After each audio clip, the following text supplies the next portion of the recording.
Good afternoon and Happy New Year. Before we begin today's agenda, we have a presentation by Sulin Carling of our Housing, Economic and Infrastructure Planning Division.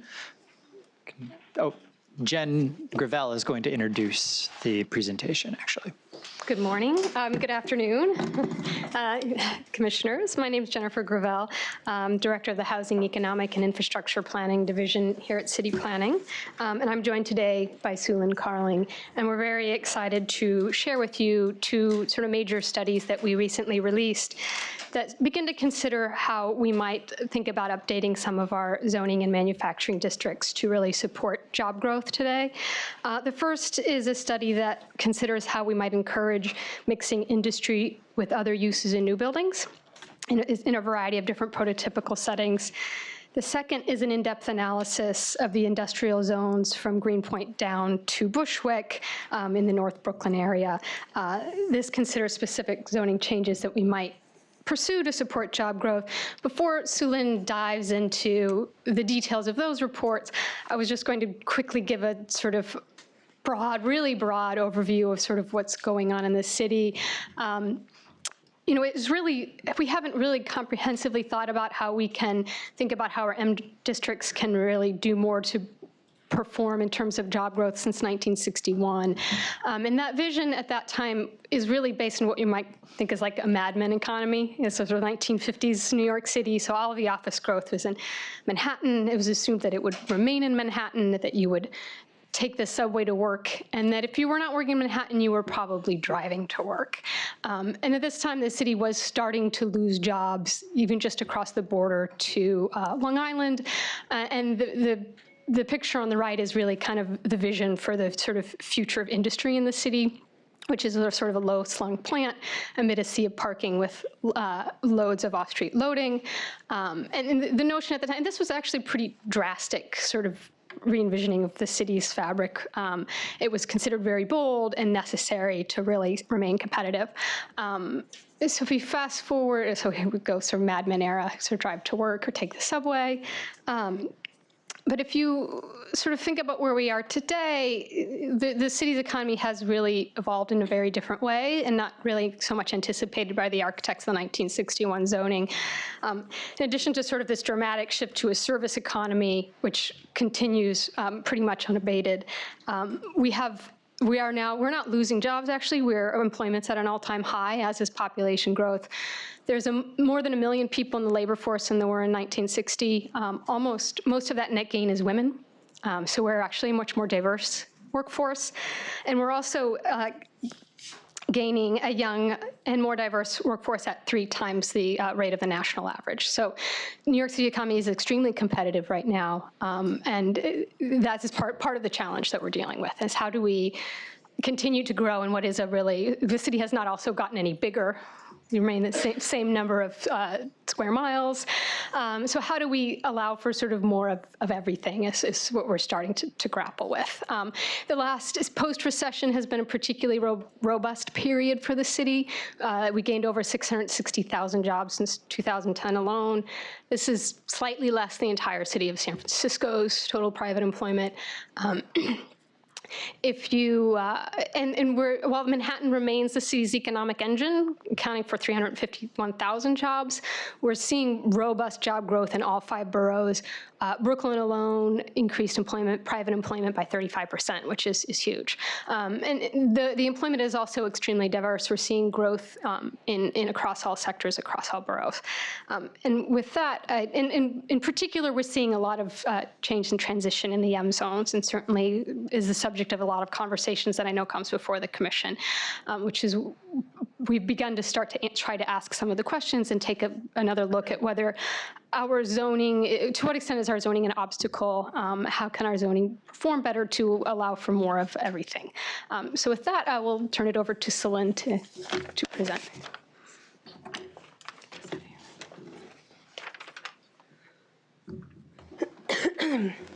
Good afternoon. So just continuing where Jen left off in the context of all of that, tremendous job growth. As demand for space grows, we're seeing new types of jobs coming into some transit-accessible M districts. So for example, in North Brooklyn, you might see within a few blocks, set design, food manufacturing and distribution, alongside newer uses like creative office and arts and entertainment. So given all this economic change, the way we plan for our industrial areas needs to reflect the needs of today's businesses and ensure our M districts continue to function as valuable job centers. So in November, DCP released 2 studies that look at this question. The first, Can Industrial Mixed-Use Buildings Work in New York City, is a feasibility study of industrial mixed-use buildings. The North Brooklyn Industry and Innovation Plan is an in-depth plan of the North Brooklyn Industrial Business Zone, which is a unique and thriving jobs hub. I'm going to share both of those studies with you today. So the industrial mixed-use study.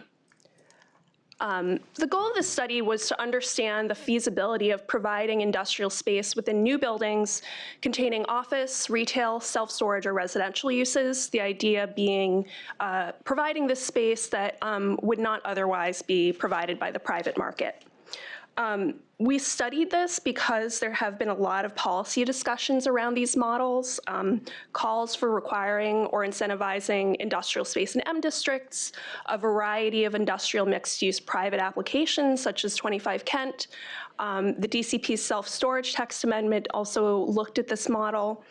But despite all this discussion, there are very few built precedents, and we wanted to better understand their design and financial feasibility challenges. I'll also highlight that one thing that we did not look at as part of this study is enforcement. Obviously, ensuring that dedicated industrial space is used appropriately is important and also a challenge. This is especially as the economy continues to evolve and sector definitions blur. But this is something we're continuing to discuss, but was not covered in this study. So the study looked at 3 dimensions of feasibility. The first, tenanting and operational compatibility. So what types of uses really can mix best in these buildings? Building design and site requirements. So what does an efficient, well-functioning building require? And then financial feasibility. Can the private market provide these buildings at a broad scale without subsidy? To answer these questions, we worked with EDC as well as Gensler Architects. And our methodology included first a market analysis across 8 different markets in industrial areas outside Manhattan, a variety of business and expert interviews, prototype designs of buildings on real sites, professional cost estimates, and financial pro forma analysis. And we believe that this is the most in-depth study to date of these building models.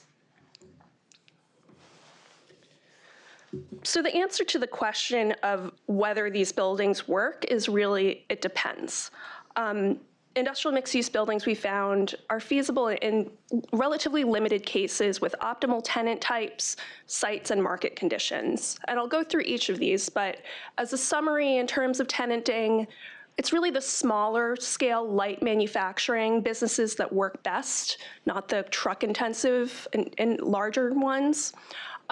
Office, retail, and self-storage mix better with industrial than does residential.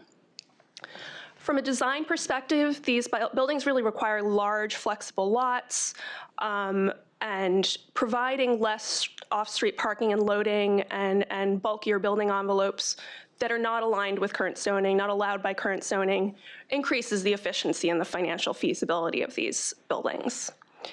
And then finally, financial feasibility generally requires highly optimistic conditions that are not really realistic at a broad scale in today's market. So diving into the tenanting, again, small light manufacturing businesses can most successfully be mixed with other uses.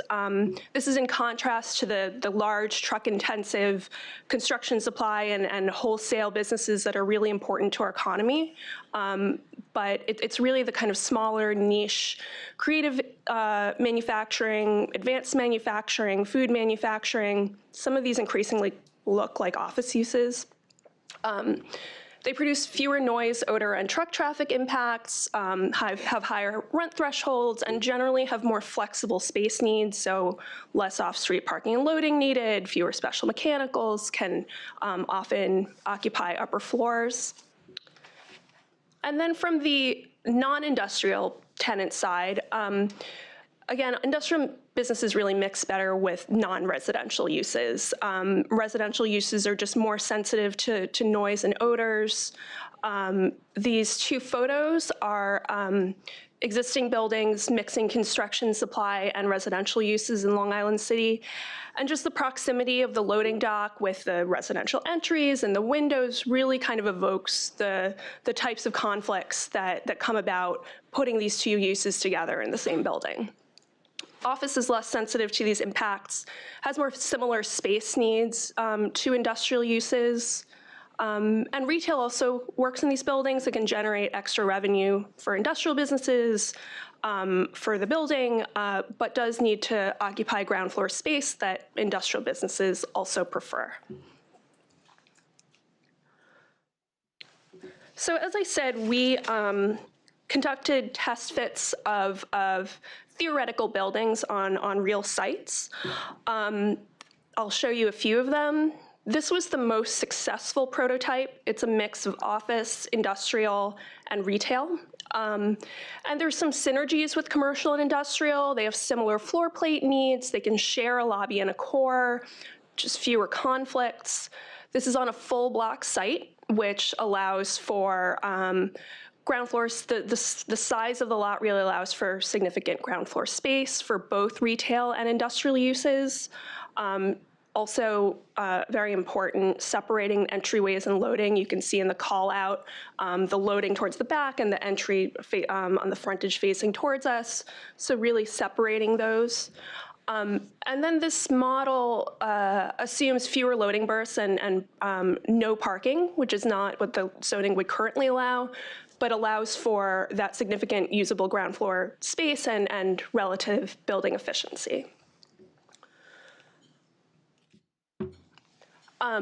This was another model that had some more challenges. It is a mix of residential, retail, and industrial space on still a large site, 40,000 square feet, 3 frontages. A major drawback is just, as I discussed, the residential and industrial conflicts. But the large lot does allow for separating those uses, different frontages for the entries and loading for those different uses as shown in the call out. Ground floor space for retail that can activate the street and serve residents above, as well as ground floor industrial space. Because residential and industrial uses can't share a building core, we assume just one floor of industrial, would just be cost prohibitive to provide multiple cores, so that's kind of a constraint on providing additional upper floor space. And again, we assumed less parking and loading than currently required by zoning. And the last prototype I'll show you kind of shows a contrast with the previous two. It's on a much more constrained site, combining residential, industrial, and retail. This site has a single frontage, and that results in a building where, as you can see in the call out, the loading berths are in very close proximity to the residential lobby, and it just creates a situation that's less than ideal in terms of mixing different types of activities. And then the last component of feasibility, the financial feasibility. We found that industrial mixed-use development was feasible in relatively limited cases. There are a lot of challenges that can kind of vary site by site and project to project, but in many markets outside Manhattan, office and residential rents today just are not adequate to make up for low industrial rents. In markets where the rents are higher, land costs are also high. Again, so it just makes that very difficult to pencil out. Assuming MIH also in one of these buildings kind of further curtails feasibility, given that that is designed to allocate cross-subsidy from market rate to affordable units already. And then there can be really increased development costs associated with these, again, varying from site to site. But there's generally inefficiencies kind of inherent in mixed-use projects. To the extent that off-street parking and loading is needed, that can increase inefficiencies and eat up ground floor space. And then many sites in industrial areas, of course, require remediation and floodproofing costs. And finally, there's not available today traditional financing for these buildings, which is a major hurdle.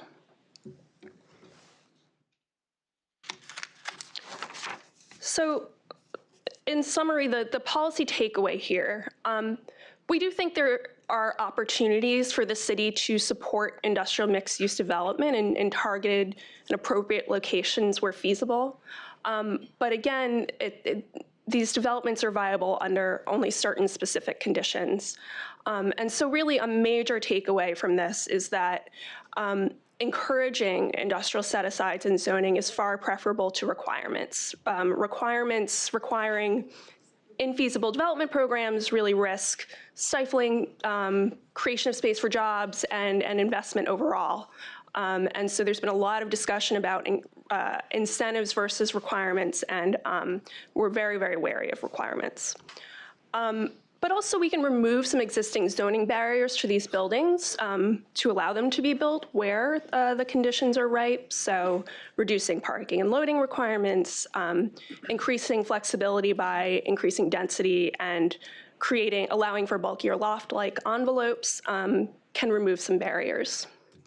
And then finally, of course, the city has a broader toolbox of economic development tools to support individual developments opportunistically where they're a priority.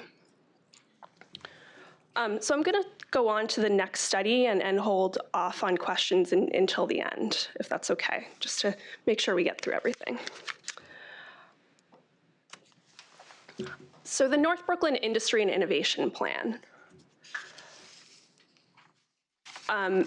This builds on a number of other job growth initiatives, and it's one of the most in-depth industrial studies DCP has done in its recent history, a study of the North Brooklyn Industrial Business Zone.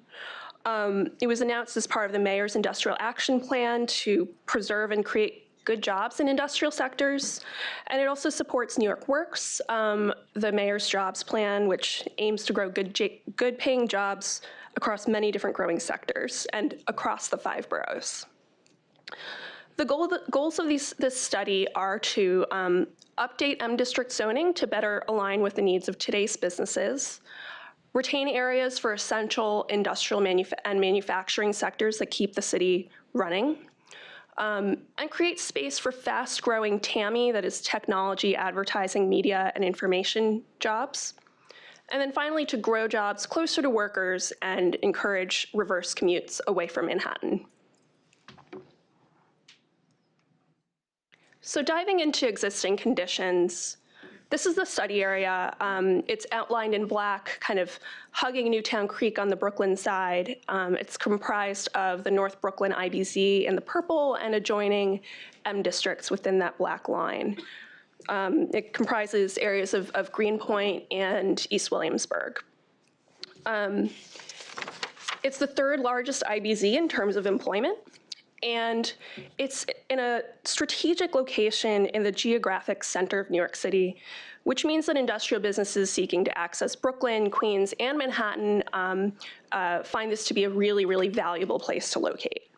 In fact, if you look at North Brooklyn, Long Island City, and Maspeth, the 3 IBZs that surround the creek, those contain 40% of all jobs in IBZs, which I think really highlights the strategic importance of this area.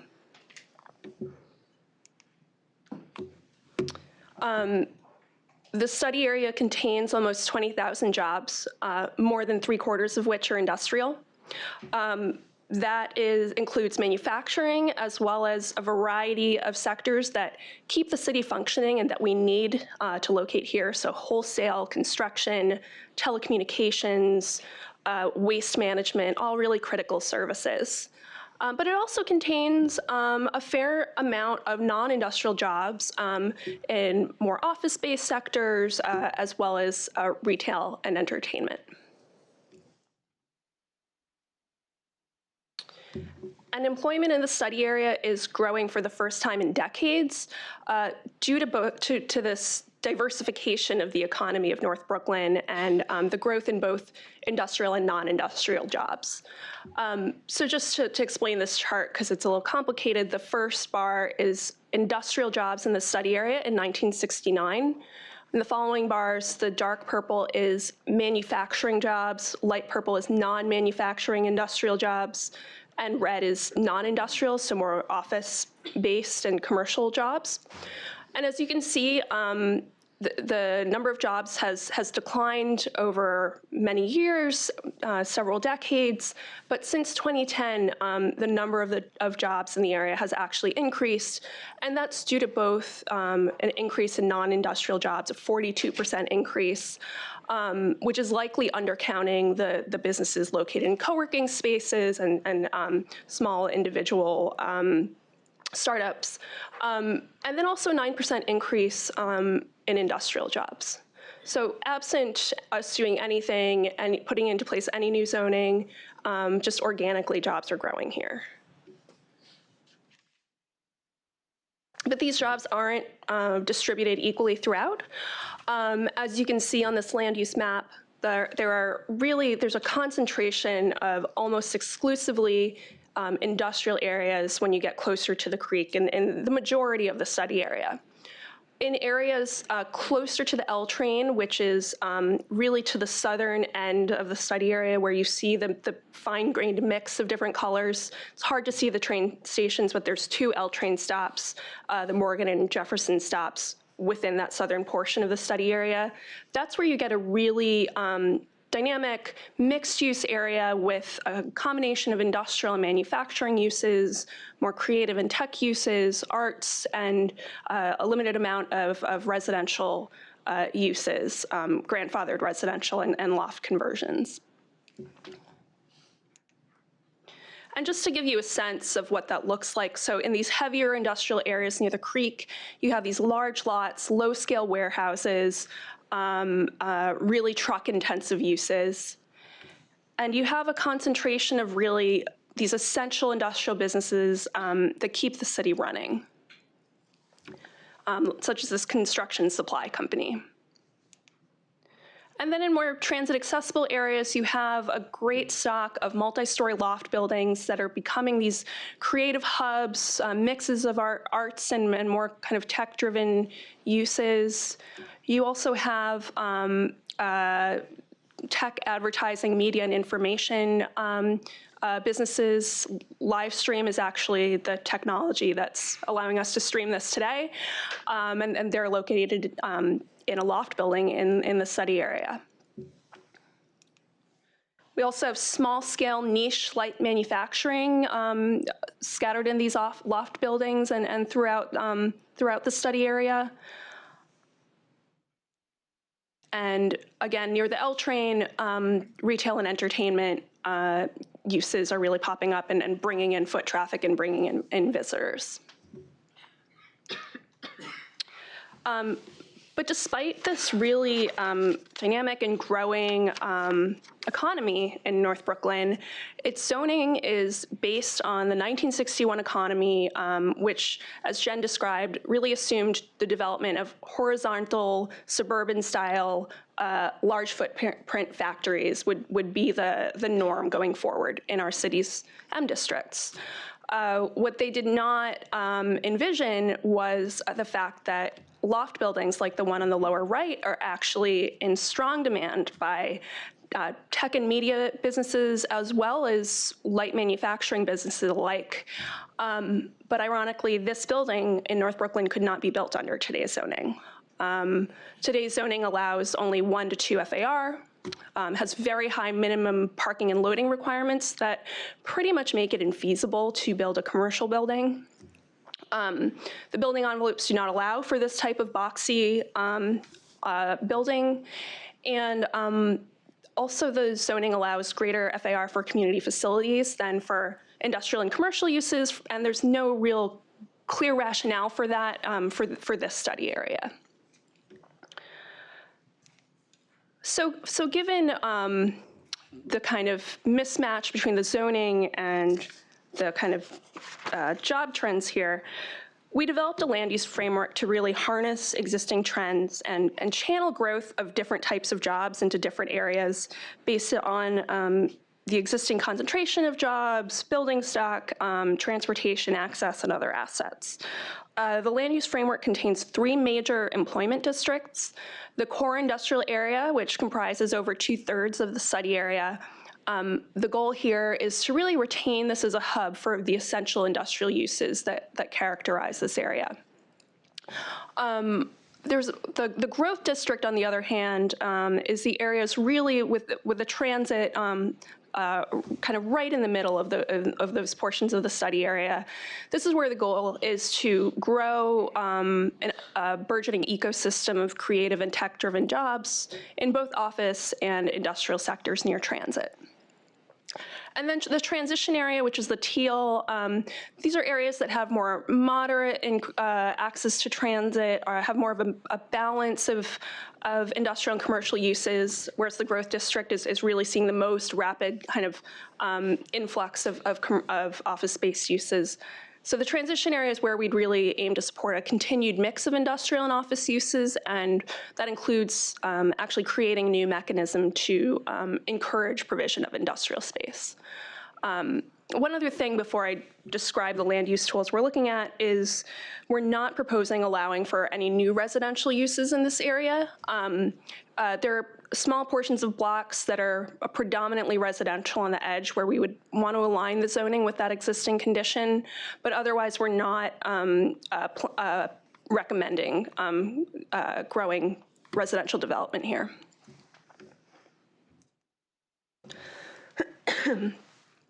So the core industrial area. These are our zoning recommendations, allowing for at least 2 FAR for industrial businesses to allow them to expand or construct new space, right-sizing the industrial parking and loading requirements, to remove obstacles to construction and expansions, and then establishing limitations on targeted non-industrial uses. We're always cautious about limiting uses, but given the unique function within the city of the core industrial area in North Brooklyn, we're proposing to do so here. Although that's in tandem with being much more permissive in the growth district and really supporting new development and creation of space there. So we would restrict large-scale entertainment, put into place size limitations on retail, eating and drinking, and standalone office space, and equalize community facility FAR with that permitted for commercial uses. In the growth district, where there has been a lot of job growth, but minimal new construction, we would create new as-of-right contextual districts.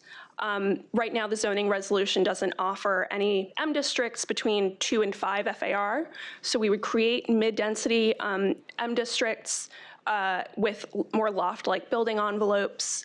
Again, equalize community facility FAR with that allowed for other uses, and right-size parking and loading requirements, which do also pose obstacles to new development and are not aligned with all the great transit access in this area. And then finally, the transition area. Again, here supporting a goal of continued mix of uses. We would again put into place new as of right contextual M districts, but at a more modest increase in density, loft-like building envelopes as well.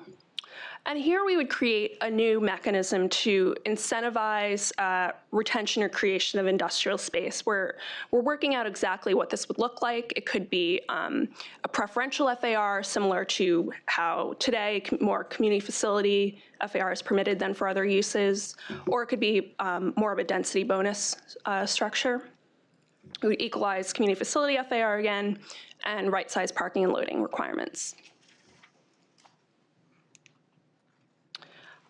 We also developed other recommendations that are also really important to supporting the job growth goals of this plan. In terms of transportation, we heard that transportation issues are really critical for the operations of businesses in the area, and we worked with DOT to identify ways to address the kind of inefficiencies inherent in a historic industrial transportation network that predates tractor trailers. So we identified some interesting innovative industrial transportation planning ideas that could potentially be pilots in this area. New design solutions for on-street loading, enhanced wayfinding for truck routes, new, more durable paving materials for key truck routes, potentially putting into place DOT's Clean Trucks incentive program. A major capital need is the replacement of the Grand Street Bridge, which is a major bottleneck. And this actually, the design is funded for this. DOT is moving forward with the design for this. And then there are broader state of good repair and operational improvements and pedestrian safety needs in some portions of the study area. And then finally, we developed some workforce development recommendations. Connecting local residents to jobs is as important as creating those jobs. And we believe there are opportunities here to connect residents with both the industrial and non-industrial, more office-based sectors in the area. We've done analysis and really found there are opportunities in more professional services and office-based sectors.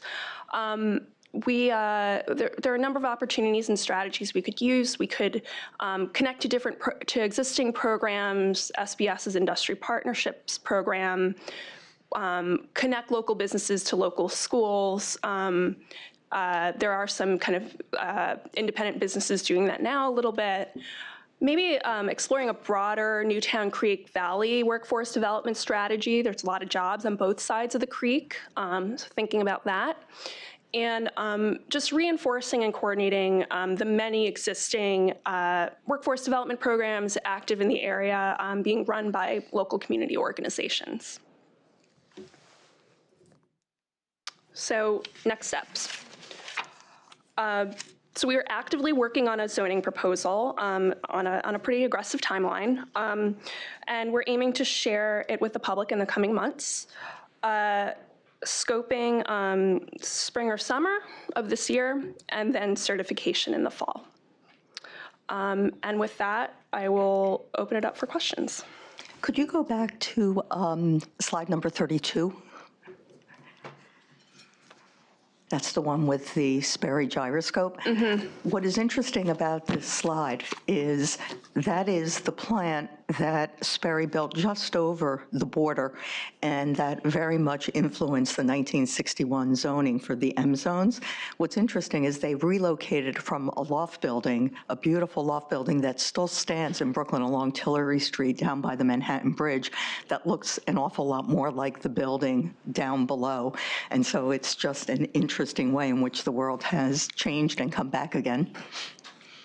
Thank you, Sulin. Questions? Yes, Vice Chair Knuckles. Chair, is it possible, or is it premature to get a handout of this? Gladly. We'll send a link to the presentation to the commissioners. Thank you. Yes, Commissioner Delahoo's. Yeah, first, I just want to say congratulations on getting the North Brooklyn study done. Thank you. I know it was a big lift. Mm-hmm. In addition to the, can the industrial mixed use work in New York City? I think a lot of advocates out there that have been anxiously awaiting this. I guess the main, a number of questions, and obviously I think it'll be interesting to see what the response is once this is, rolled out for public input in a more formal way. It'll be interesting to see what of the pieces from the North Brooklyn study people believe apply kind of in a wholesale sort of way to other industrial areas across the city. Certainly I think there are a number of core industrial areas and IBZs that would love to immediately adopt some of the recommendations that are in the North Brooklyn study. So we'll see where that goes. I think, you brought up kind of in a straightforward way, on the transitional area and in the growth area. I think the tricky piece there is requirements versus incentives or bonus, and I think that is where a lot of the discussion is going to be. And I'm not sure what kind of criteria we're going to use to decide what is the more appropriate approach. But, I think certainly from the affordable housing world, obviously there's not necessarily one-to-one kind of lessons, but we've moved from the voluntary inclusionary approach to get affordable housing with strong enforcement mechanisms and a strong nonprofit role to a mandatory approach at this point. And I would just think it's helpful for us to reflect on some of those lessons from what is the appropriate government role here to kind of create the kinds of communities and uses that we want. I think we've seen without strong enforcement and that sometimes we're not going to get what we hope to have. Again, I look forward to the conversation, but I think the two pieces on the transition area and the growth areas, and that what you laid out there for North Brooklyn, I think applies to a lot of industrial communities that have similar characteristics in terms of access to transit and things like that. But I know that if we don't have some requirements, then we're going to just end up with no industrial in some of those areas. That's my belief. That's my belief. Commissioner Knight. And the only thing I would just add is I think there's an opportunity to think a lot more comprehensively on the workforce pieces. There are literally thousands, often these industrial uses and areas are adjacent to areas where there's remains significant unemployment and underemployment in New York City, and yet there's not the level of investment to bring to scale the workforce and adult education and bridge solutions, which actually help people access that employment. And that coordination is one thing, but like scale of investment in order to really help people make that connection and bridge is critical. I just want to, can I respond to one piece? I appreciate all of those comments. On the, if we don't put into place requirements, we'll end up with no more industrial areas. I mean, I think the way we've thought about our framework for North Brooklyn is let's identify 2/3 of this area and say it is a core industrial area, and we are putting into place zoning that really is aimed at those types of businesses because we really want them to stay. And let's channel all the investment momentum that's already happening. These businesses, these non-industrial businesses are already coming in. Let's signal and encourage them to go into these really targeted areas around transit. So, I think we definitely see that dynamic and the competition for space, and the hope is to address that competition for space without putting into place mechanisms that could kind of just discourage investment from happening. Commissioner Knight? Oh, we can come back. Okay.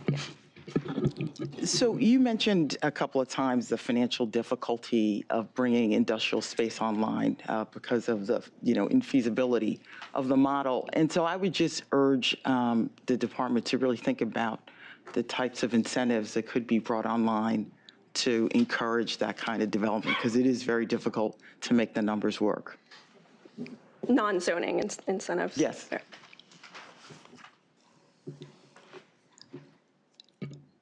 Follow-up to your point, and I hear your point about, channel it to the core. Well, then that to me speaks to let's look at additional use group restrictions to make sure that we're not undermining that goal. Other questions or comments? Yes, Commissioner Levin. I guess I have two questions, one that relates to this piece of the conversation and then to the wider area. I know we have, as you went through the mixed-use building study, I was thinking back on the number of times where we have attempted mixed-use zoning to allow residential with industrial. I know there's some areas in Red Hook. There are some in Long Island City.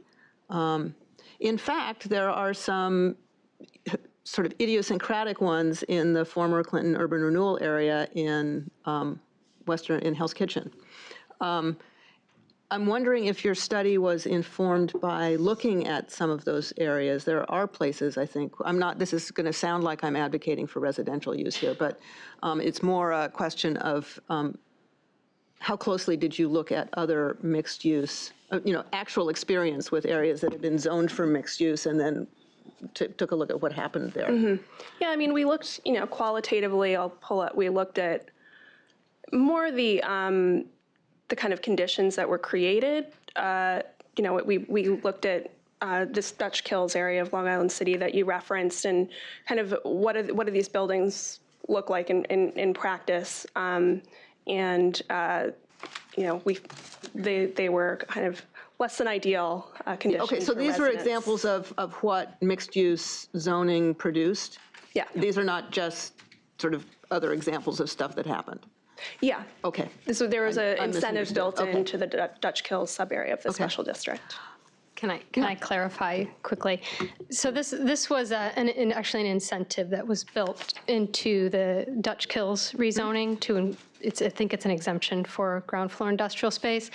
The MX districts, which do permit the mixing of industrial and residential uses in new buildings. I wouldn't say that the rules are designed to encourage it. It's actually the environmental standards as written in the 1961 zoning make it actually pretty difficult to build one of those buildings. And we are beginning to explore ways we can update that as well. It was not this part of this particular study. This was really about looking at the design and financial feasibility, but we did find that it is hard to address the conflict between residents and industry. Not even taking into consideration the environmental concerns. Okay, and it seems like, and I get it. So you're talking about also potentially about a different scale in. And also I think this is really showing that the synergies between commercial office and retail and industry are actually probably a better fit, which is not to say that it never works with residential under the right circumstances. It could, but there's probably more we have to do with the zoning to make that happen. All right. And then my contextual question is, on which slide is this? 22, I guess it is. You indicate also the surrounding, the Maspeth IBZ and the Long Island City IBZ, and as you were speaking, it made me realize that there are probably, many of the similar planning issues that you were laying out for the North Brooklyn study area would equally apply to those areas, that that Newtown Creek really isn't a divider. Is there a reason that, I know that all of our work is designed borough by borough. Is there a reason beyond that should we expect that the same stuff should apply in those IBZs as well as here? Is this a shape of things to come? To respond to the first kind of question of why we decided to look just at this on this side of the creek is just it's 1,000-acre study area, and we kind of just thought we would bite off what we could handle, and it's I'll note that this would be the largest industrial rezoning since 1961. Okay. But in terms of the uses in those, you must also have sort of considered big picture. Are those different areas or? Even within the North Brooklyn IBZ, of course, there's different kind of characters of different portions of it. I would say that there are very few areas throughout the city that are kind of comparable to the core, but maybe portions of the other side of the creek might be some of them. Portions of we don't have any imminent plans to rezone, but portions of Long Island City also look a little bit more like the Innovation District. And we've identified just issues with M districts in general, and that kind of aren't aligned with industrial or office business needs of today. Right, right. So we're getting to work on something that could continue for a while, the work of reconsidering how these M zones work. We certainly undertook the work with the sense that this would give us learnings. It's our first really in-depth look at how our M zones in the IBZs are working today. So, I mean, it's going to be knowledge that will inform how we think, but there is no plan to expand it to that much additional geography. And also, it's not seeing, in Maspeth in particular, not seeing nearly the development pressure, not the immediate proximity to a number of subway stations. That's true. Okay. Thank you. Yes, Commissioner Dweck. Nothing to add, just to echo Commissioner Delauze's concern. I think that the public benefit needs to be a requirement and quantifiable, similar to what we have. It's a different type of use, but similar to what we have in MIH, where we can quantify and recognize the benefit that the public is getting. We need to have something codified here that we can all look and say there is a benefit in these in the upzoning. In terms of jobs, or that's the question. I mean, the goal is to incent jobs. That is the goal. So how do we guarantee that we do through this through zoning change? For example, you mentioned 25 Kent. What do we have any studies on the disparity of the pricing between the residential market in that area and the office? I couldn't say off the top of my head what the rents are, but I'm sure there's a disparity, of course. Because that's the financial metrics that any developer would have to look at. And what I'm worried about is that at one point it becomes too expensive to rent in those areas. So there has to be some kind of benefit. And I don't know, and I don't have the answer to that yet. So that's just something food for thought. I just want to clarify, this is not a residential rezoning. But with respect to the second, our concern is that the economy changes so quickly. And as we found with the Garment Center, if you require something in today's economy and for national, international issues, the economy shifts, we want to make sure that we're providing space for jobs, not residences, without being so overly prescriptive. And that is why we very much welcome thoughts on enforcement. I do think that we can take advantage of technology to provide more transparency, and that will be part of the answer. But I don't think any of us believe that we yet have the right enforcement tools, and that's something that will continue to develop as we do this work. And my comparison to the resident MIH was just to show that there is a quantifiable benefit in the residential rezonings. How do we achieve the same result? And again, like you, I don't have the answer to that. I don't know. If I may make a quick point about this sort of the analogy to MIH. One of the part of when that program was designed was also to take into consideration the a goal to, while also requiring affordable housing, while also maintaining and encouraging additional supply. Which is part of the reason why we embarked on the feasibility analysis. We want to also make sure that that we are not putting in requirements that prevent the supply from getting built. And we're in a situation now where the parking requirements are so high, the density so low that you're not getting the space. And high parking requirements and low densities near transit, some of the most accessible parts of the city, is a really costly strategy for growth. And if we're going to keep adding jobs at the clip we're going to add, if we're not thinking about how we can use this land more intensively, then we're going to probably lose out. So that's, yeah.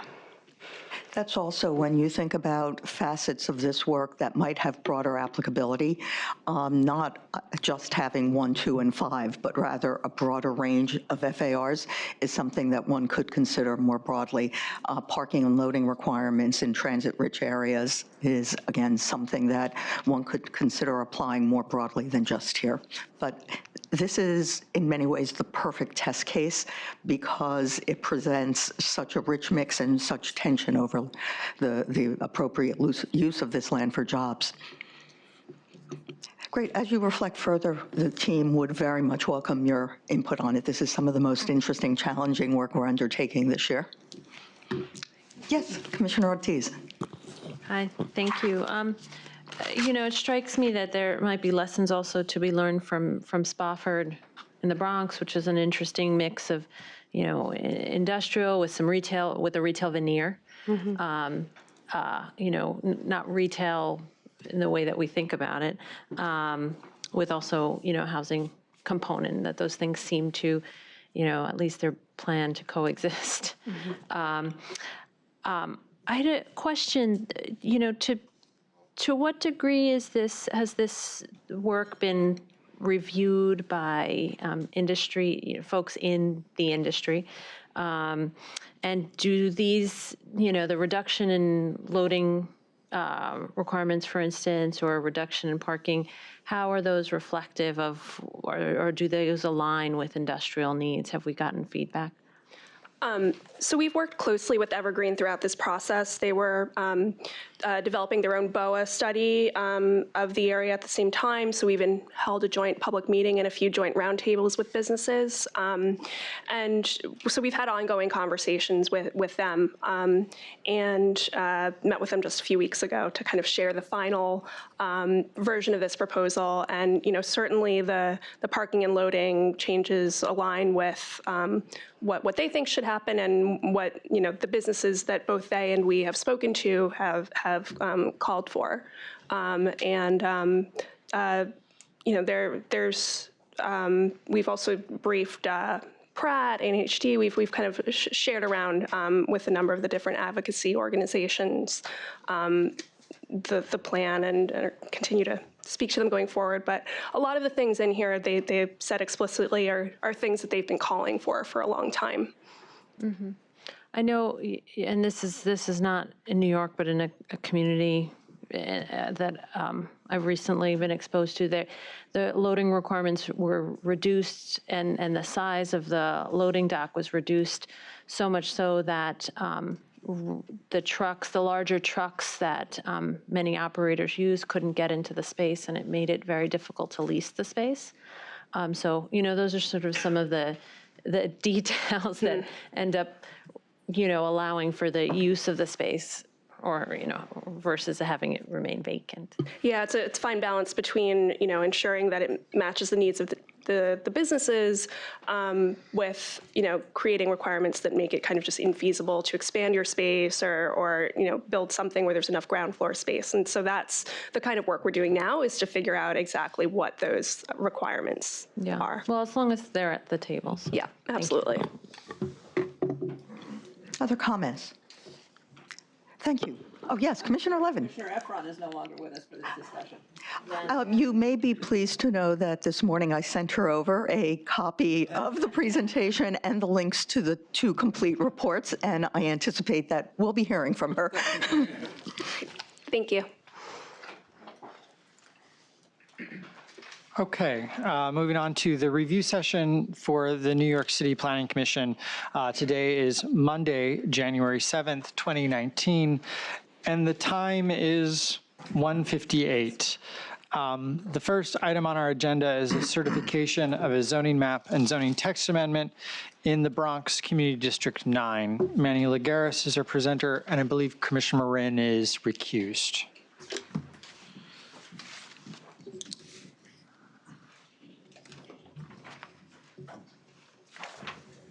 Okay, good afternoon, Commissioners.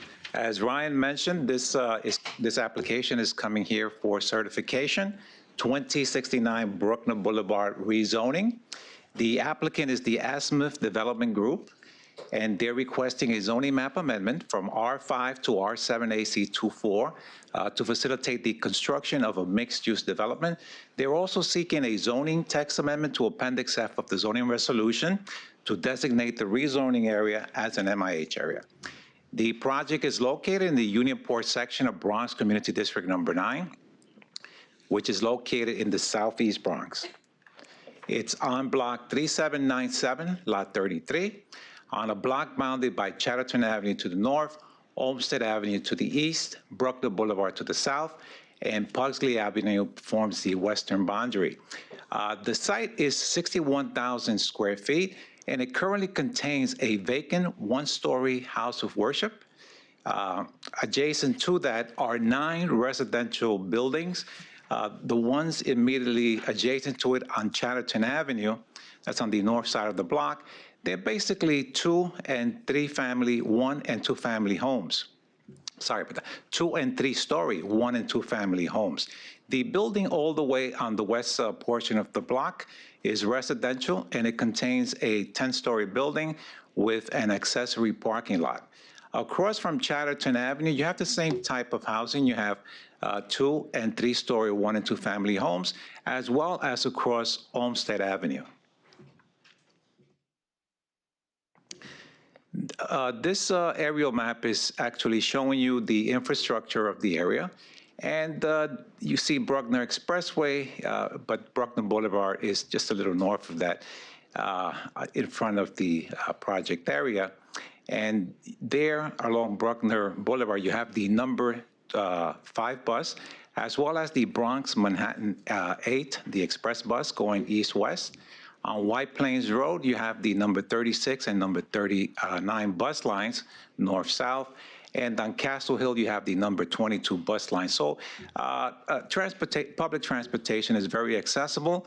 And also, it's off the map to the north. Within a half mile of the project area, you have the Parkchester subway station. And also on this map, just want to refer, on the lower left-hand portion, you have Bruckner Plaza. Well, that's the old name, Bruckner Commons, which has big box stores and a few retail uses, as well as the offices to Bronx Community Board number 9. Your area map, as you can see, the project area is bounded in red. And the zone, it's within an R5 zoning district. The R5 zoning districts allows you a 1.25 FAR, maximum building height of 40 feet. And the applicant is proposing a 9-story and a 7-story building. So it's not doable. The most you can get in the R5 would be a 3, possibly a 4 with a 15-foot setback. So he's proposing the R7A, which has a maximum base height of 75 feet, maximum building height of 95 feet, and it 4.0 for residential and community facility uses, and the C2-4 commercial overlays will allow for retail uses. These are photographs of the project area.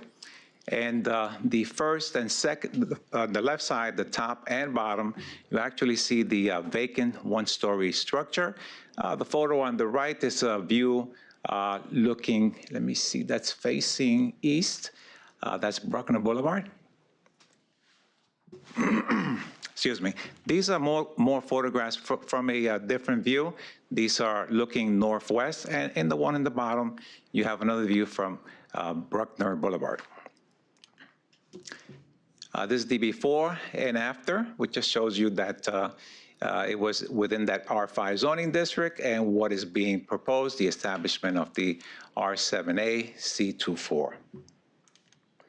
This is your MIH map. I just want to mention that there are 342 total units being proposed within 2 buildings.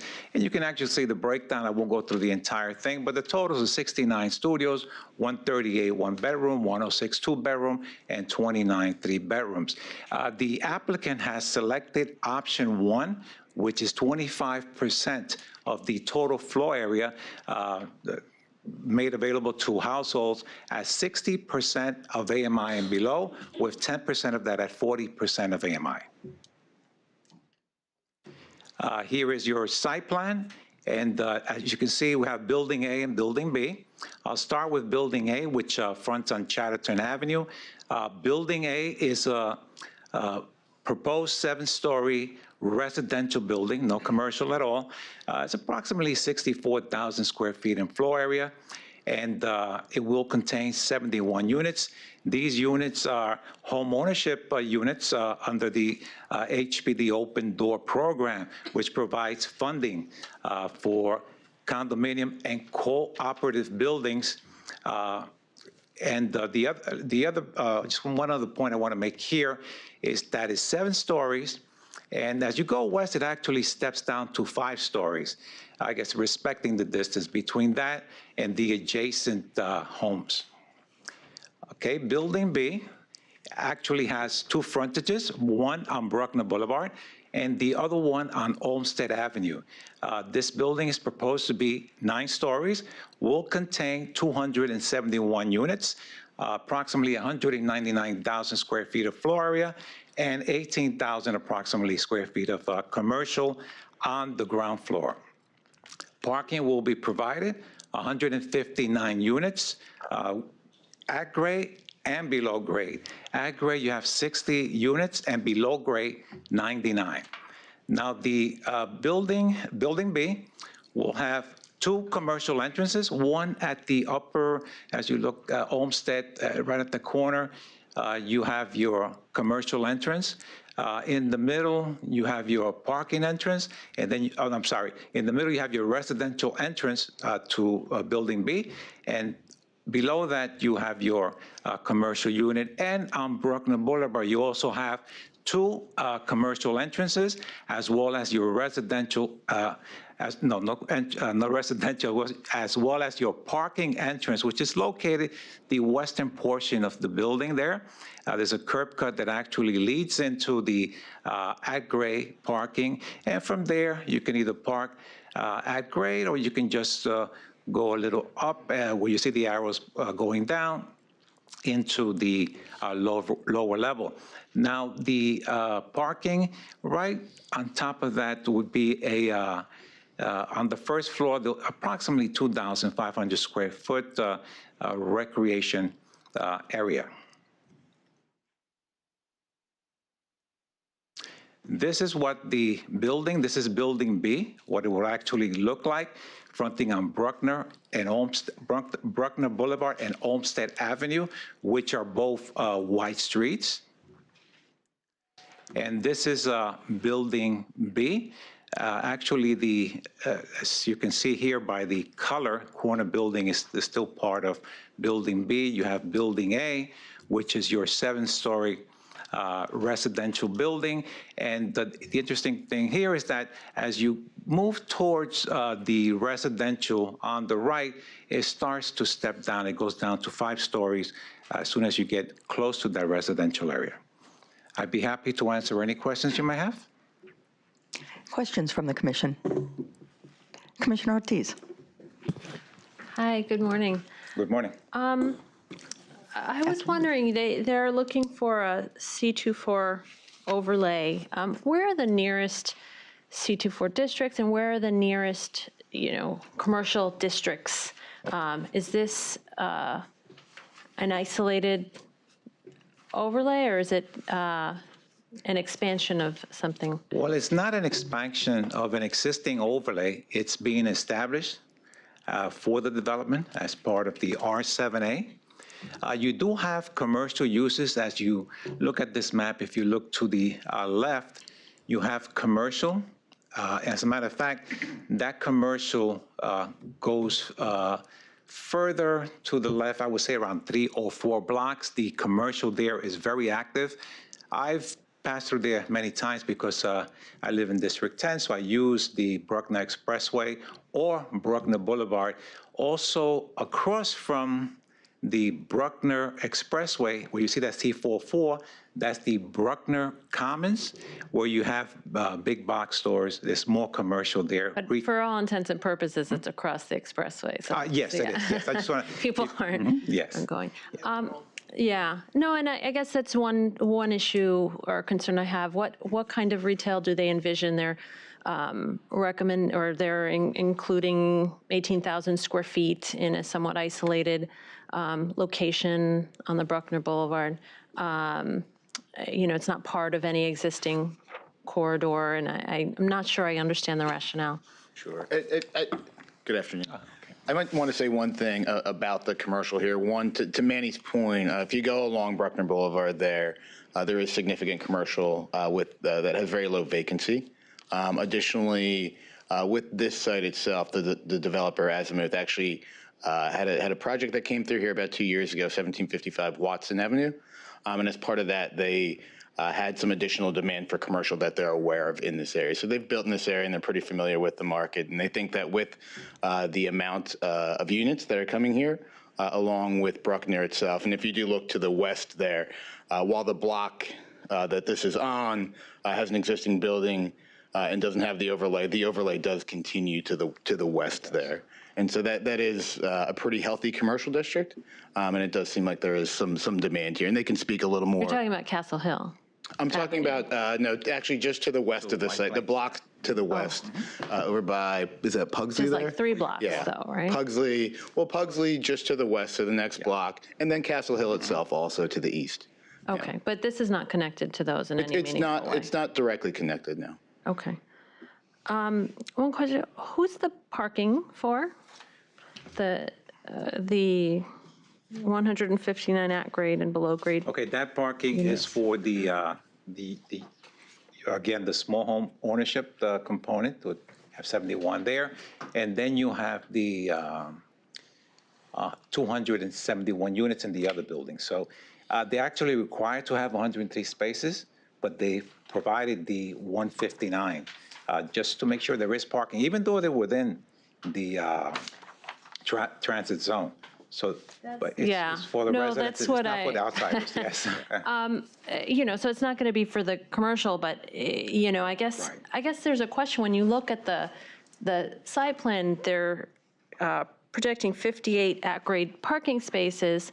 The 101 puts them, squarely at, a decent parking ratio, 1 per 2 units, which is about what we might expect. Why include, 58 at-grade parking spaces in an open area that might lend itself to, outdoor space for residents who I presume don't have many options for that? That's one of the reasons what we were looking to do this in a transit zone. Sure. And reduce parking requirements in a transit zone to accommodate more green space.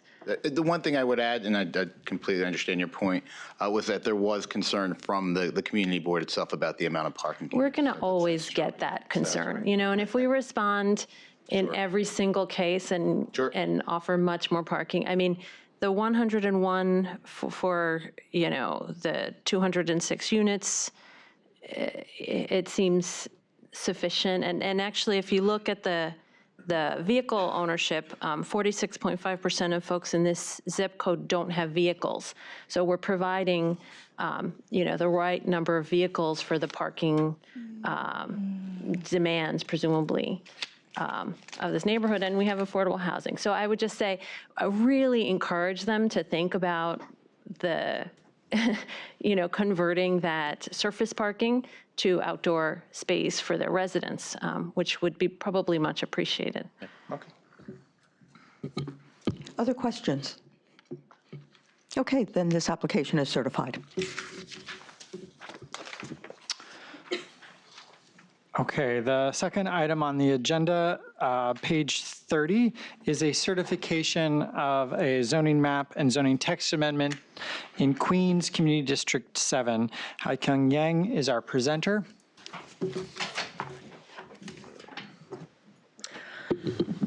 Good afternoon. Casino Center LLC is seeking a zoning map amendment to change the zoning on portions of 2 blocks from an existing R32 district to R7A C23 districts, and from an R32 C2-2 district to an R7A C23 district.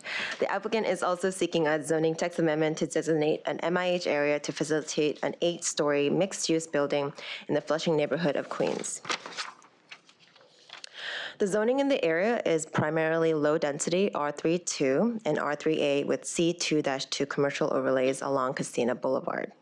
To the north of the project area are R6, R71, and R7B zonings. The existing land use in the area is a dense mix of commercial uses, single and multifamily residential and community facility. The residential uses are predominantly 2-story detached homes. 5 to 12-story multifamily buildings line wider streets going towards downtown Flushing. As you can see on this map, the multifamily buildings are shown in the darker yellow, as downtown Flushing is located towards the north. Commercial uses, including automobile repair and sales, and several restaurants, bakery, pharmacy, and office uses are concentrated in the immediate and within the project area along Casino Boulevard. Casino Boulevard is a wide 2-way lane that serves as a connector between Kew Gardens and downtown Flushing. The Q 17, 24, 27, and 34 service this road and has stops in the project area. These photos are of existing conditions going north on Casino Boulevard, going towards downtown Flushing. Photo on the bottom is the Golden City Supermarket on the development site. The top left photo shows an existing 7-story apartment building in the proposed rezoning area. View 5 is of existing commercial uses across the site, and view 6 on the lower left is taken in the supermarket parking lot. The proposed development will consist of an 8-story mixed-use building containing residential, commercial, and community facility use. Development will provide approximately 59,000 square feet of retail at the ground floor, approximately 15,000 square feet of community facility space on the second floor, and approximately 244 dwelling units on floors 2 to 8 residential use. The proposed cellar and subcellar will house 333 parking spaces. This section diagrams the uses and the layout of the building. A zoning map amendment is requested to change the existing R32 zoning district to an R7A, an R32 to an R7A C23, and an R32 C22 to an R7A C23. The applicant believes the proposed R7A contextual zoning is consistent with the surrounding uses and built form. A portion of the rezoning of the R32 to R7A is located on block 5200, which is here.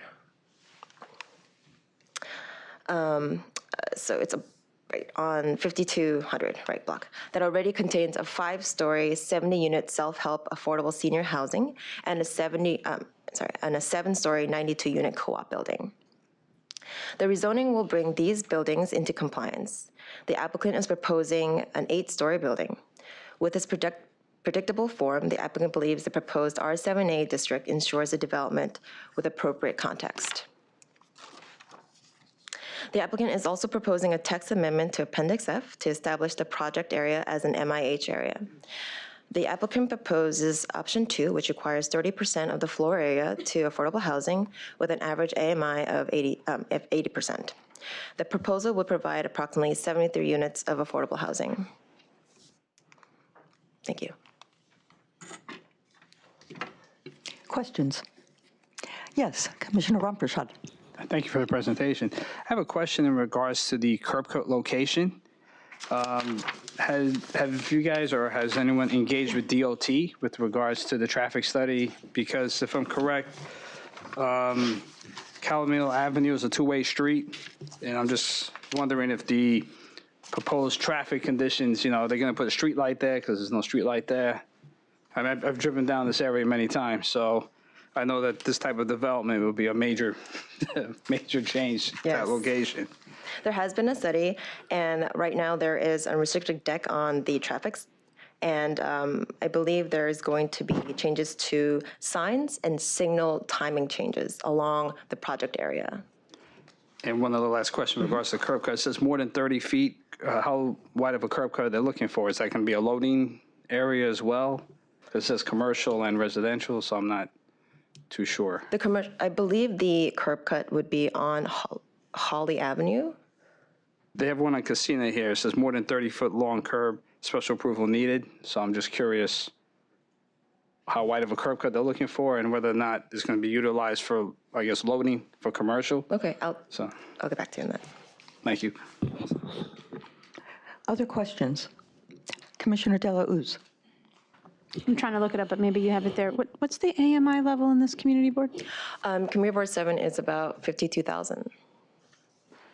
Okay, so they're, and had they discussed already the potential for option 2 versus option 1 with the community board? Are you aware of any discussions? I'm not aware with the community board, but I believe they had a conversation with a council member. And that was the preference, reportedly? Okay, I guess we'll see when it comes back what the thoughts are. Thanks. Vice Chair Knuckles. Do you know at this point what they might be contemplating in terms of community facility usage? Who might occupy that space? I'm just wondering, is this a potential site for daycare, and whether or not that's a... So at this time, there is no final plan, but there is ideas of a multi-generational project where they're combining both a senior and a daycare program.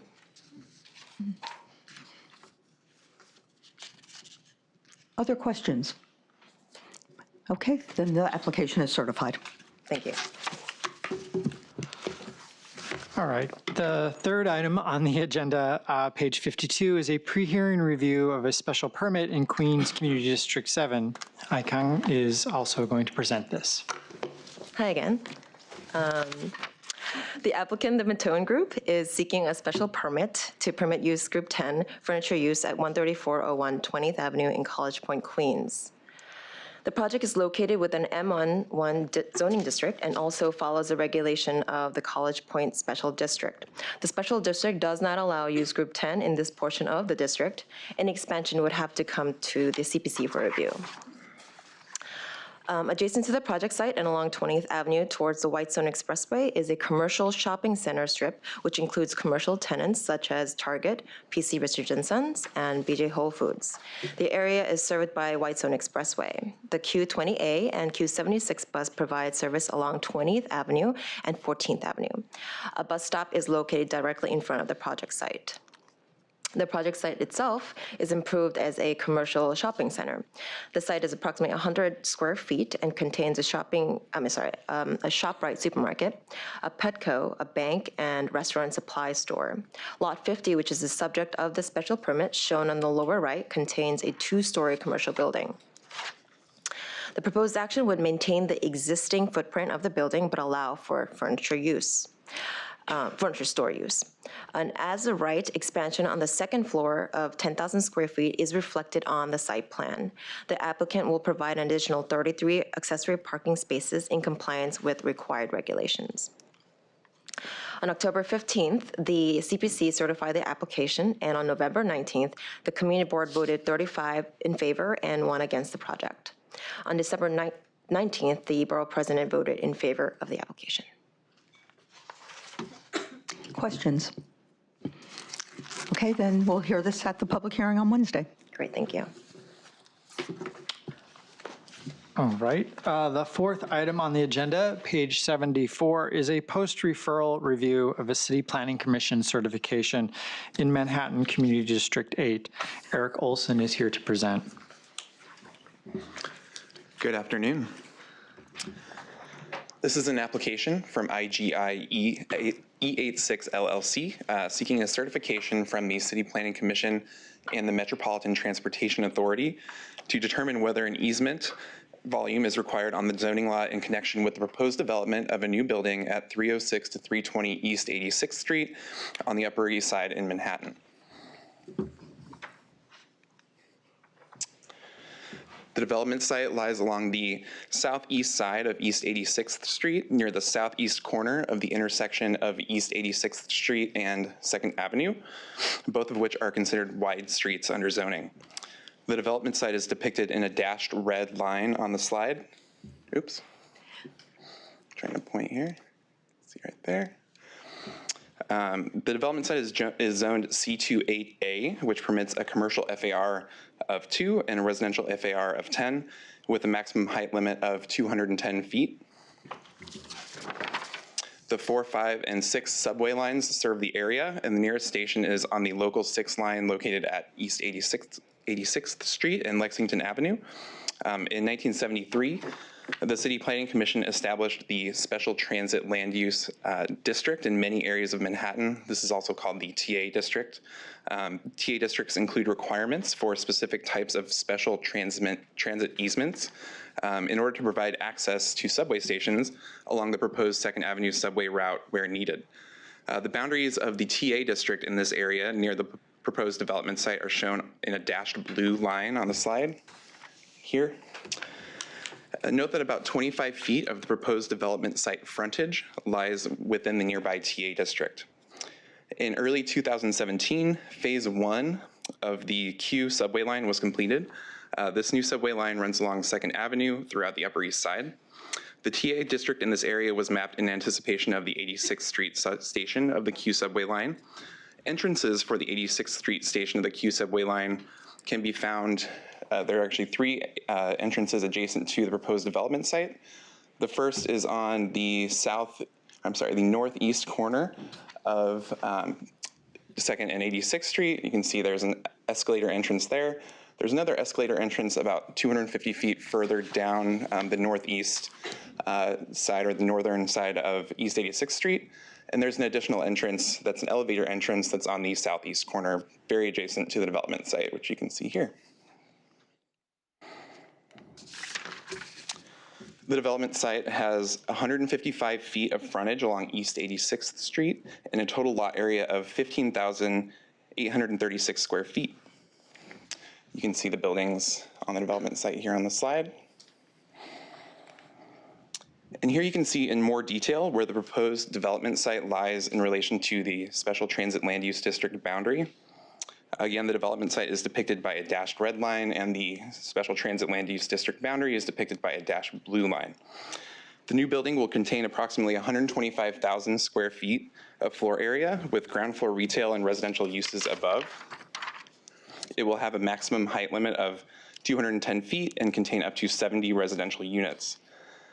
So this application seeks the required joint certification from the MTA and the CPC pursuant to section 950/041 of the zoning resolution as to whether a transit easement is needed in connection with the new building. After referring the application to the MTA, we did not receive a response indicating a preference for a transit easement at this location. The application is now referred to the City Planning Commission for certification, and the 60-day referral period ends on the 23rd of January. And that's it. Any questions? I think this is an instance where a picture tells 1,000 words. And so if I could ask for an assent by show of hands to send a letter to DOB letting them know that we do not believe a transit easement is required. Thank you. Thank you. Okay, the 5th item on the agenda, page 86, is a post-referral review of an authorization in Manhattan Community District 4. Annie White is here to present, and just to note that Commissioner Cirillo is recused. Okay, great.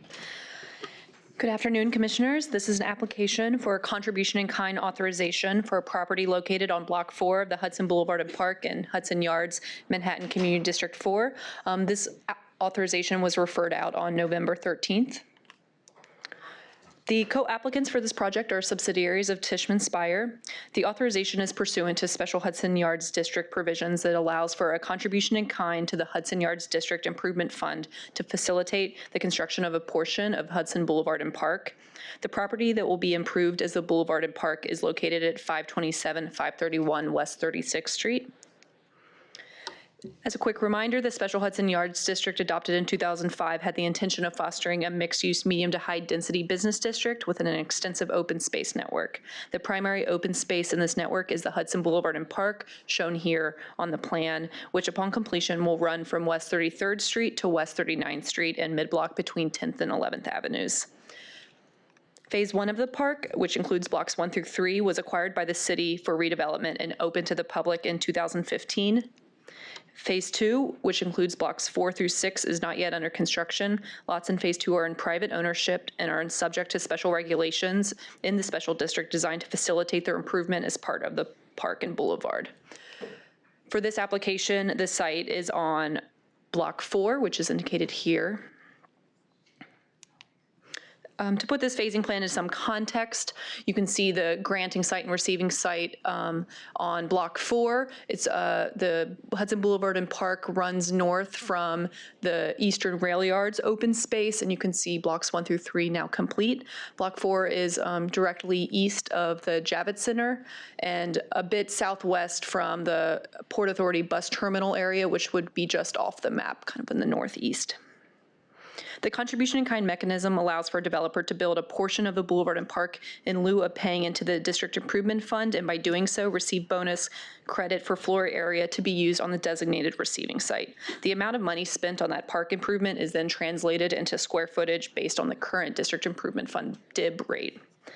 So for this transaction, the granting site, which is indicated by the solid red outline, this is the site that will be improved as the Boulevard and Park is an approximately 7,400 square foot lot on Block 4. It's currently a 2-story auto repair building, and the owner of that lot is under contract to sell to the applicant pending approval of this application. The receiving site indicated here by the red dashed line is a large development site on the west of Block 4. It is known as 99 Hudson Yards. It is owned by the applicant. The receiving site is located in subarea A4 of the Central Hudson Yards District and will be developed as an approximately 1 million square foot building, utilizing floor area bonuses through the District Improvement Fund, transfer development rights from the Eastern Rail Yard, and if this authorization is approved, the contribution in kind. At its full board meeting on December 5th, the Manhattan Community Board 4 voted 33 in favor and 0 opposed to a resolution recommending approval of the application. As a reminder, this action will facilitate the development of that granting site, which is Lot 17, as part of Block 4, and it's been designed in a way that it'll be really a continuation of the previous contribution in kind park parcel, which was that L-shaped portion of Lot 1, which was also by Tishman Speyer. So pursuant to the findings of the authorization, the amount of increased floor area generated by the contribution in kind shall be determined by the reasonable cost of the improvement of the parcel as the Boulevard and Park divided by that DIB rate. So I do want to note that there has been some changes to this since the referral. The numbers in the highlighted yellow portion are those that have changed. And these changes actually resulted in a lower total cost and resulting floor area bonus. So previously in this cost estimate, it didn't include the sale of the development rights from the park parcel, even though per zoning, it's a requirement to clear the site and deed it over to the city prior to developing it as a park. So the applicant will acquire the park parcel, sell off the access development rights, and the revenue from that sale has now been deducted from the total cost. So that now the total cost of improving the site is just over $24 million, a decrease from the amount that was previously referred out of around $31 million. And then using the current DIB price of $132.51, this results in a floor area bonus of 189,698 square feet, which equals around 3.93 FAR on the receiving site. And that was a decrease of approximately 45,000 square feet from the amount that was referred out. And a summary of that cost estimate, the updated cost estimate, has been included in your briefing package. And this is a final rendering showing a portion of that improved Block 4 looking south from West 37th Street, and happy to answer any questions. Questions from the commission? Yes, Commissioner Levin. Wait, as long as you're on that image, looking south to a brick wall? I believe my note might be wrong. I believe that would be looking east. Yes, east. Which is actually the part I wanted to ask about.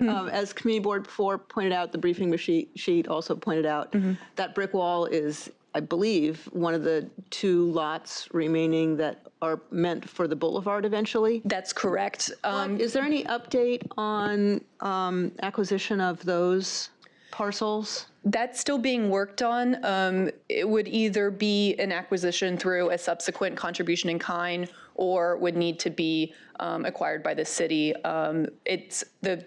Both the Hudson Yards Development Corporation, the city, and Tishman Speyer are in conversation about the best way to move forward on that. And so you would be, this map kind of shows it. I believe that property that you're seeing the brick wall would be that lot 48 that would be converted into the Hudson Boulevard. Yeah. So upon this completion, the park will basically be complete on this block. It's really just a sliver of the park and the boulevard that would remain.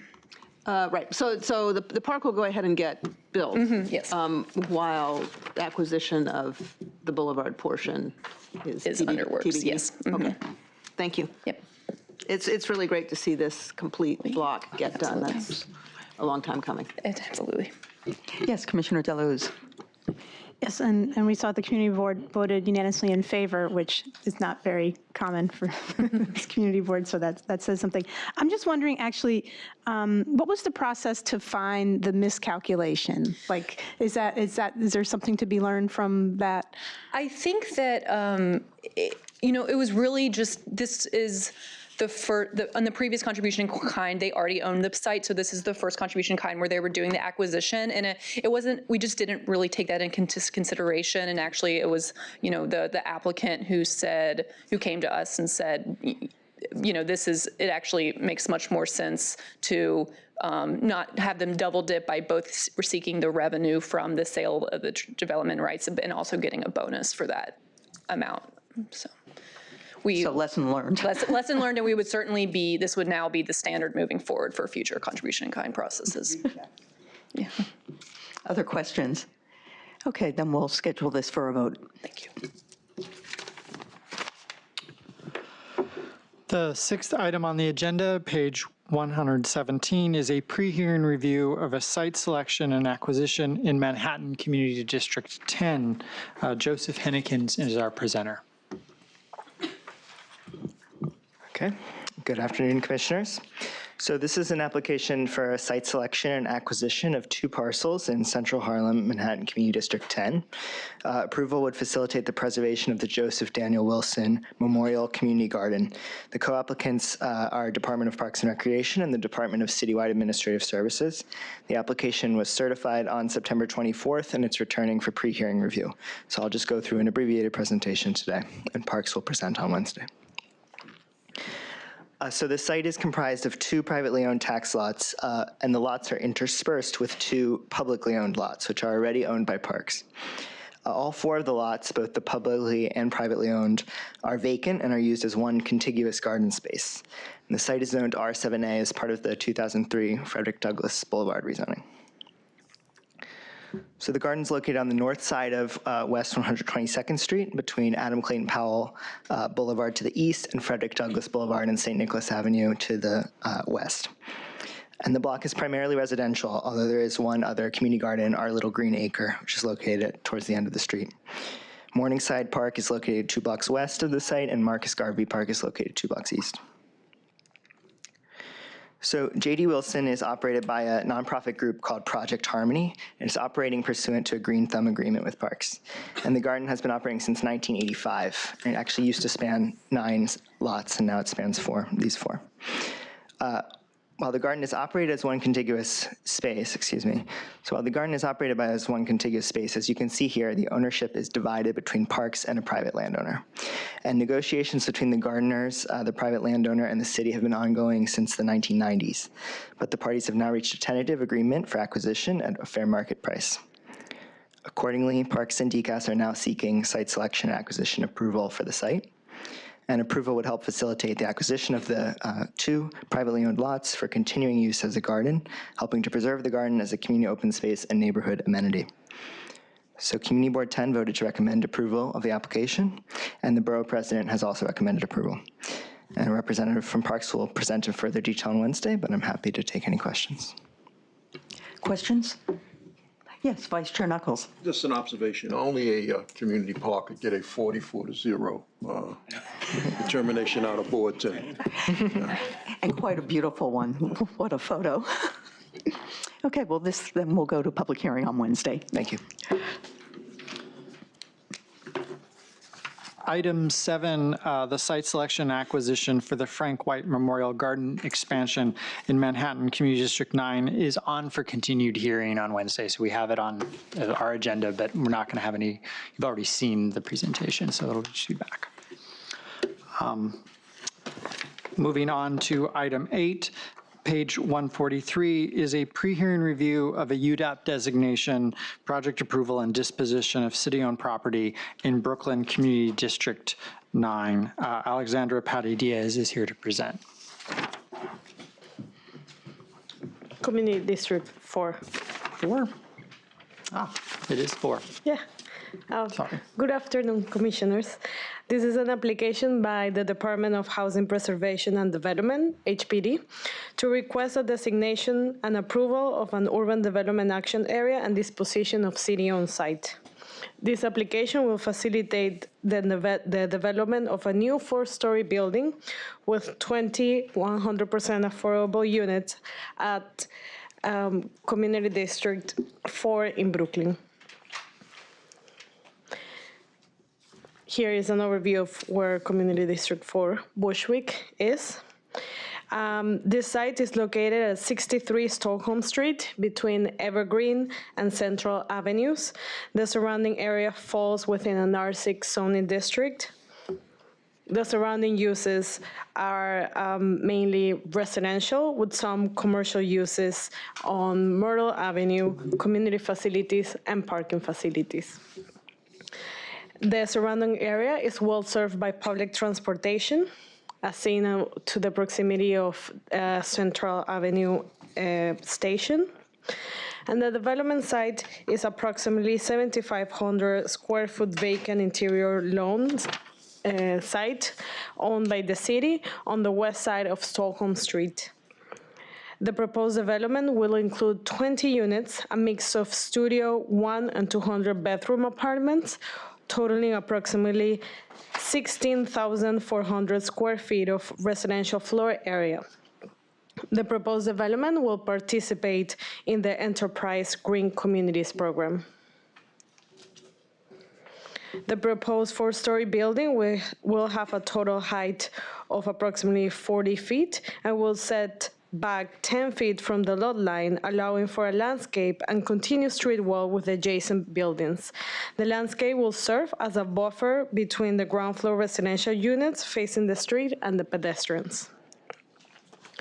As seen in the site plan, the residential entrance as well as additional service entrance will be located at Stockholm Street.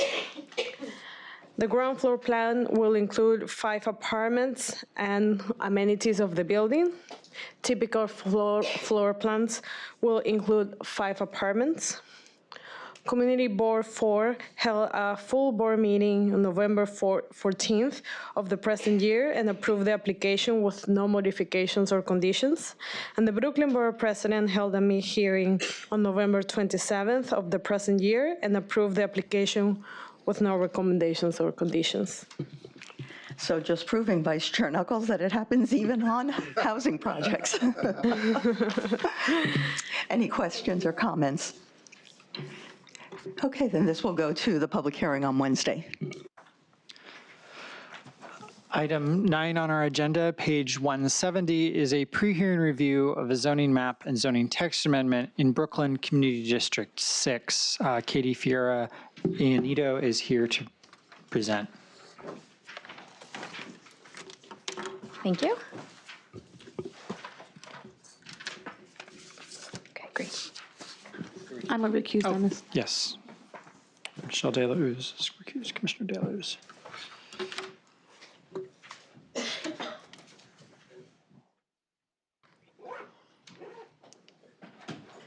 This is a private application for a zoning map amendment to rezone an M11 area to R7A C24 and to map the rezoned lots as mandatory inclusionary housing area. The action would facilitate redevelopment of part of the rezoning area to a residential building. The project site is located in the Columbia Street Waterfront District, neighborhood of Brooklyn, Community District 6. And the area surrounding the proposed project is characterized by a variety of land uses, including single and multifamily residential, mixed use, light industrial, and open space.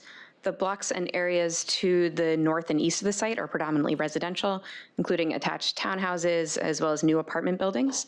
And blocks to the south and west are generally more light industrial and auto-related facilities, mixed in with some 2 to 4 story homes that are non-conforming in their M11 zoning district.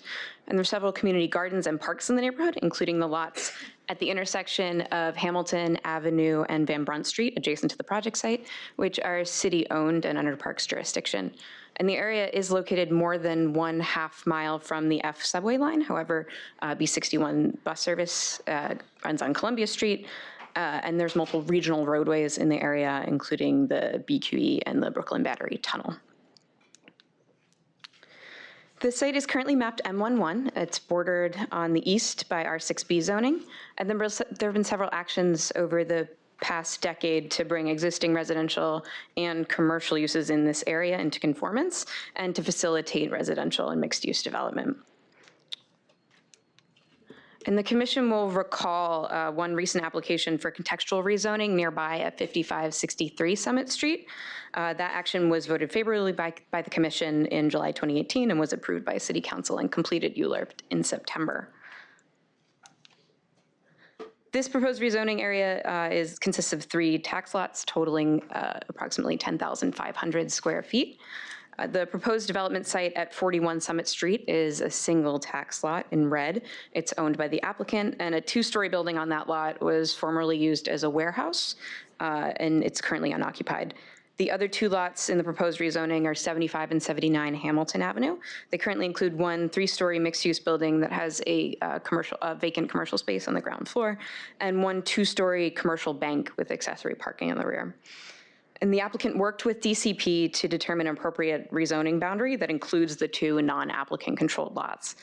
And at certification, there was a question from the commission regarding the rationale for the R7A district proposed. It's our understanding that the wide corner-like condition here, coupled with the area's adjacency to open space on 2 sides, the applicant envisioned that to provide potential for higher density and a neighborhood gateway-like development here, and the applicant team will be here on Wednesday to speak further on that rationale. And here are some photos of the project site itself. You'll see the upper right shows that 2-story building with a large garage door. That's actually 41 Summit. That is the applicant's site, as well as the bank and the other 3-story building. And looking around the project area, you see the open space across the street and conditions on Summit Street.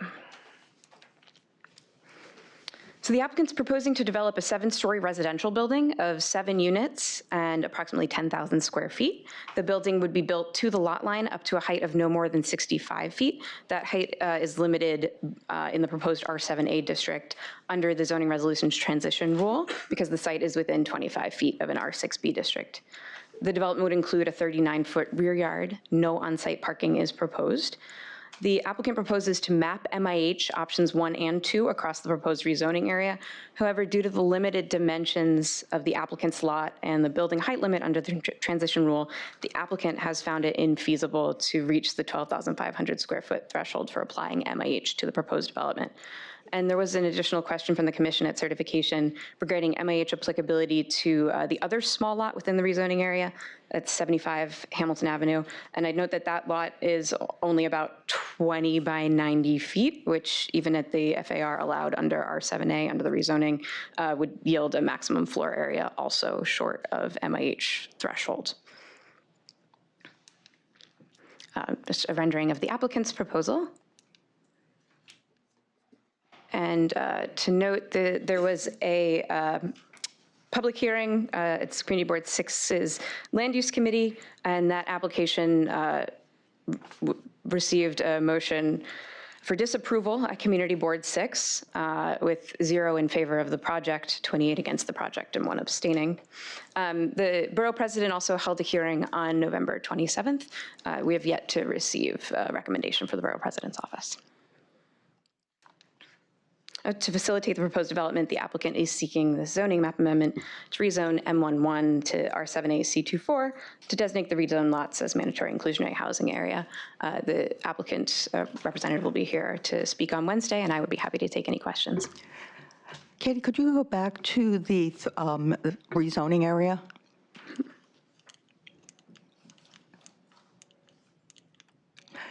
So you're saying MIH, it wouldn't reach the minimum for MIH on the red dotted line. It wouldn't reach it on the adjacent parcel, which is another narrow parcel. What about the balance of the site where the bank is? That's a 6,200 square foot lot, so it's understood that with this rezoning, we could get MAH on that lot. Okay. Questions from the commission? Yes, Commissioner Levin. From the materials we have, it looks like the community board just said no. Do you have any color to add to that? Do we understand what the issues, the concerns so they had? They did not provide specific recommendations in their submittal to us, but my understanding is that when this was discussed at their land use committee meeting, the concerns were around the scale of the R7A, as well as the potential impact on the adjacent community garden. Okay, all right. So I guess this is probably an unfair question to ask. Any sense whether an R6B would be more appealing to the community board? I don't know that that was discussed in those specific terms. Okay. The applicant may have something to share on that. Thank you. Other questions or comments? Okay, we'll hear this at the public hearing on Wednesday. Thank you. Okay, moving on to future votes. On January 9th, staff have prepared reports on the following: 461 Alabama Avenue, 12 Franklin Street. No questions? No.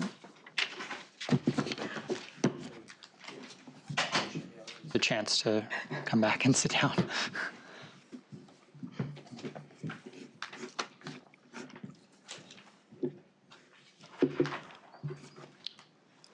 West 22nd, West 23rd Street rezoning.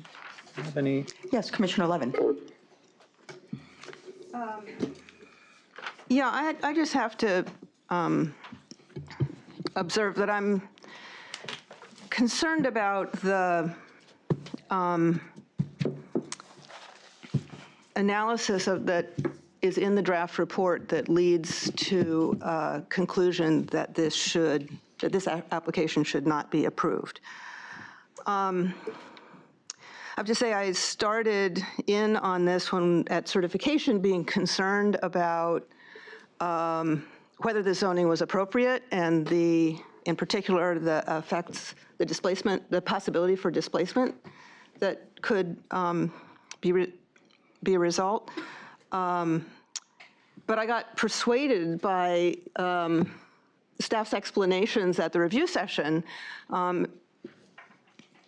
describing the wider context and how the requested rezoning here made sense, given what's happening on either side and given the nature of the streets leading to the Riegelman Boardwalk. I think we heard further testimony at the public hearing about the real challenges that this block faces. This block was very hard hit by Sandy. The existing residential buildings are in need of a lot of help. And I think what we're faced with here is an application that on its face does have good land use rationale to it. And were we to rezone the requested area, both the applicant's property and the additional property, that would be consistent with comprehensive planning as we have applied it to this area. And that's what the applicant has applied for. That's the application that's before us. We have become aware that some statements may have been made, and our draft report refers to it, suggesting that the ultimate outcome here may be that only the applicant, were this to be approved here and go to the city council, that it could be modified in a way that would have the result that the rezoning would only apply to the applicant's lot. And in that case, I think, if that's what we were being asked to do, I would say that was spot zoning. We can't rezone a piece of property just for one applicant without considering the wider context and doing so in a way that's consistent with a wider plan. So we're faced with, and also, and I think in the comments from the community board and from the borough president, they're both quite strongly negative about this application, but their concerns were about the potentials for displacement, not about the land use issues. The applicant has provided us information explaining the statements that apparently were made at the community board level and provided us with an affidavit asserting that they are fully behind the application as it has been presented. And that all is appropriately, and they've provided us information about measures they're going to take for transitional housing for the people who would be displaced by their own development. And all of that is laid out in our draft report. And then the consideration basically goes on to say, well, we believe that the applicant really only wants to rezone their property, so we recommend disapproval, or so that we disapprove. I'm just very concerned that that's not an adequate legal basis for us to for us to base a disapproval on. I think we might have a issue with the council about whether what action they may take amounts to spot zoning, but that's not what's before us. What's before us is an application to rezone a parcel that includes an area that includes applicant's property and some additional properties. So given the choice between saying, no, it doesn't make land use sense, or yes, it does make land use sense, I have to conclude that I come down on the yes side of this, although recognizing that there's some problematic aspects to this particular application. But for those reasons, I can't vote in favor of the draft report that has been presented to us. I'll just note that we wanted to say that out loud. No, very much appreciate that in the analysis. The staff clearly took that into consideration, but also recognized that we cannot ignore the facts on the ground. And when they're presented with a situation like this of applicants' representatives saying, we want to rezone the smallest amount property, the smallest amount of property, the applicant's property, we believe it appropriate to turn it down so as not to end up with the perverse result of having about the most irregular spot zoning mid-block. And so for that reason, and taking it very seriously, this was not a decision that we reached lightly. The recommendation is that this be turned down, and that's how the report was written. Okay, but so that means, though, that we are basing a vote on what we think the applicant really wants and not on the application that is before us. I would say it would be on the facts before us, that the application and the facts on the ground are different. And I think it would be, the staff believes that it would be inappropriate to ignore the reality of what is there because an applicant filed an application that, as you say, when initially filed, appeared to be a rational land use, but not at this point. Other questions? Okay, thank you.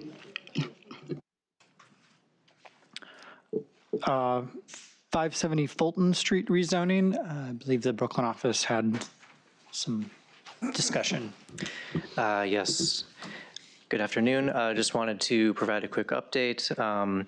In your materials, you should have a letter that was submitted from the applicant team to the City Planning Commission. So you'll recall at the public hearing, there was discussion about transit improvements in the area, specifically with the adjacency to the Nevin Street station. So the applicants did submit a letter after following up and working with the MTA. And the letter states that the applicants will be committing to funding an engineering study of the Nevin Street station, which would look at ways to make the station accessible and provide better entrances. And also the letter does discuss the affordability as well. On this, I just want to thank both the applicant, but especially the staff at the MTA. principally thanks to the commission for flagging this issue, but when we went to the MTA, they moved quite quickly in reaching this agreement. And I do think that having this study will be helpful as we see further development in this area around a station that could use some love. Yes, Commissioner Dweck. I'm sorry, I had to jump out. Did you mention the amount of money that was, I heard a nice large number was being put towards the study? Yes, they did include in the letter the amount, $550,000. Right. Yeah. Thank you. Okay, thank you. Okay. The Caton Park Nursing Home, the Douglaston Parkway rezoning. Also scheduled for decision on January 9th, 56 Marlborough Road, Ellingtonville Plaza, which is a South Richmond action, 78 Woodlawn Avenue, 115 Sanguine Avenue, 870 Lamont Avenue, and 530 Ramona Avenue, all are South Richmond actions. For post-hearing follow-ups, we have the Williamsbridge rezoning. I believe we have the Bronx office has an update on that. There we go. Good afternoon again. Just wanted to follow up on the some of the discussion that was had regarding the Williamsbridge Road rezoning. And so you can see here on the diagram, based upon the feedback we did hear during public review, specifically from the borough president, as well as the board, and then there was a discussion here at the commission. We are recommending the removal of the 4 single or 3-story, 1 and 2 family attached homes that you can see on the right of your screen there, which is actually the northeastern portion of this site. So that would, they were originally proposed to be part of the change from C8 to R7A, and they would remain as C8 under the change. I'll note here that this is an instance in which we're comfortable that the redrawn boundaries still represent a rational plan. We had considered other approaches, such as taking the R4 from across the street, but that would end up with transition zone rules that, one, wouldn't reflect the fact that we think R7A is probably appropriate when the broader area gets redeveloped, and so thought that the best approach was to stick with the current zoning at this point, which would leave the houses as lawful non-conforming. Yes, Commissioner Ortiz. Hi, did the applicant say anything after the hearing regarding the street-facing conditions, you know, where the ramp is on the rear? They will be submitting some revised plans ahead of the vote that we will share. Great, thank you. Okay. The Betanzas 6 and the former Parkway Hospital rezoning. I believe the Queen's office had an update, correct? Or is it? Yeah, just a quick update. The borough president submitted her recommendation, and she recommended approval with conditions, echoing the community board that she'd like to see unionized labor. Thank you. Okay, this concludes the public review session for January 7th, 2019. The time is 3:01.